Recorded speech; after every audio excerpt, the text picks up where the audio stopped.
vision of environmentally friendly development for Fayetteville? Okay. Well, I know that we are working right now on, we just passed the 2009 building codes for the city of Fayetteville. We're the first one in the state of Arkansas to do that, and I'm very proud of that. I served on some of the committees in the U.S. Conference of Mayors, and we took it. That's where code to that was passed, and I was one of the lead sponsors on that. I'm very proud of that building codes that's used all over the United States now. We want to be green.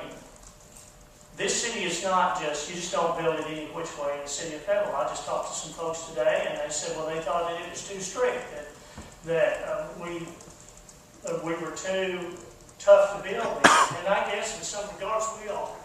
But that's what separates us from any other city in the region, and many in the United States. We believe in conserving energy. One of the things that we're working on in the city of Fayetteville, besides the list that I read last night, is that we're working on papercrete right now, which is something you make from paper and some Portland and some sand, and you mix that together. I actually built one of those bricks in a blender at home. It didn't work very well for the blender, but it made a fantastic building product. And when you looked at that, and we're trying to perfect that now in the city of Fayetteville, if we can do that, we can build affordable housing for pennies on the dollar. And for every half inch of that papercrete, that's like 4 inches of insulation. So it is a tremendous thing, product that we're working on. Now, of course, we did the solar array down at the library. I'm very proud of that. But the main thing we're doing is a green-collar workers training center, where we train workers in green-collar jobs of tomorrow. And that is so terribly important, because a lot of the craftsmen are losing their jobs all across the United States. But now we're retraining those craftsmen in this new job market. And we were one of 3 cities in the state of Arkansas to receive a Center of Excellence, and I'm very proud of that. It took a large group of us business owners and labor activists at the University of Arkansas and state reps and state senators, and we all went to Little Rock and worked together with the governor. And we now have a workers training center that's not only in the city of Fayetteville, but it's going on throughout the region. Thank you. Yeah, the workers training center is very good, and I have the paperwork with the origins of this and how it was put together and how the funding came from the people who put it together. And I appreciate that it's up in Northwest Arkansas, and the other place is North Little Rock, and West Memphis and Bentonville. And I'm glad those things got put in.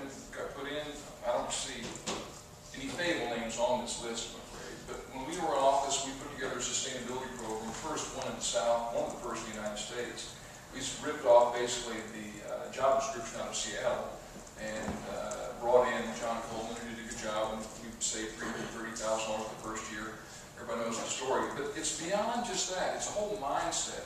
Since I've been out of office, my wife and I just designed and built a little house on Mayoral as a demonstration model. Show builders, show homeowners, contractors, architects, anybody who's interested, how you can build a super energy efficient home. And we were certified, independent third-party certifier, as by far, not just a little bit, but by far the most energy efficient home in the United States. So that's something we know very much about.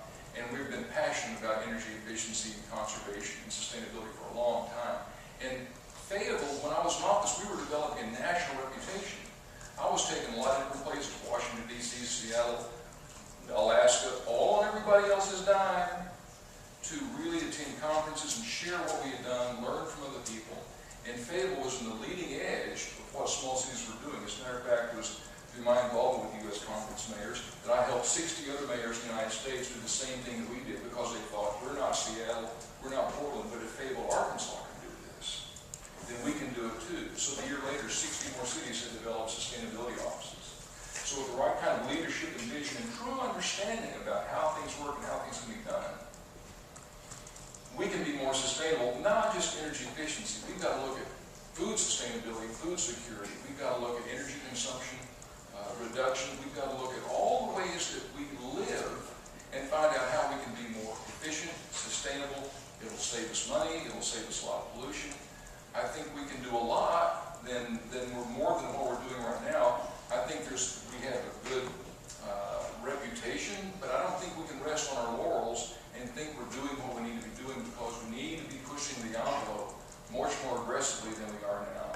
takes somebody with passion and drive and leadership to get that done, and that's one of my passions. Thank you. Mine too. In fact, I want to say that we were the state's first have the first state's low impact development ordinance, the state's first energy efficient residential building code, the state's first streamside protection ordinance, the state's first solar biosolids drying facility, the first city named the AWF Governor's Conservationist of the Year, energy efficiency revolving loan fund for nonprofits, commercial recycling expansion and glass recycling. We're working on papercrete and an urban ag right ordinance. We're not setting on our laurels. Thank you. The low impact developments, it's not an ordinance, is a list of suggestions. It's not an ordinance. What was the other one you said? State's first energy efficient residential building code. Code, yeah, it's the 2009 energy code. I'm glad we passed it. It was a good thing I supported, but it's already 2012. And now they have the 2012 code out, so it might have been something we should have, instead of adopting a 3-year-old energy code, we could have saved more money and a lot better return